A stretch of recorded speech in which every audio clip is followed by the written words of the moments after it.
এক নতুন বাংলাদেশ গড়ে তুলব ইনশাআল্লাহ। প্রথমে আয়োজকদেরকে ধন্যবাদ জানাচ্ছি এই ঐতিহাসিক মিলন মেলা আয়োজন করার জন্য।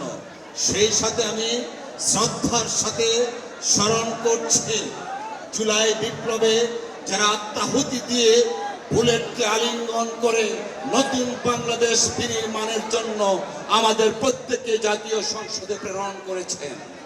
আমি শ্রদ্ধার সাথে স্মরণ করছি ফ্যাসিবাদ বিরোধী আন্দোলনে যারা হত্যা গুমের শিকার হয়েছিলেন।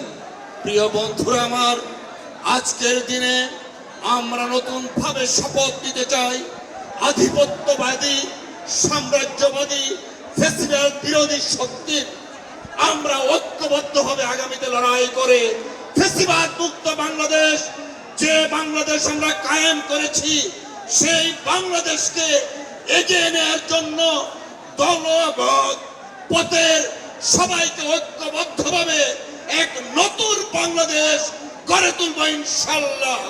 সবাইকে ধন্যবাদ। আল্লাহ হাফেজ। বাংলাদেশ জিন্দাবাদ।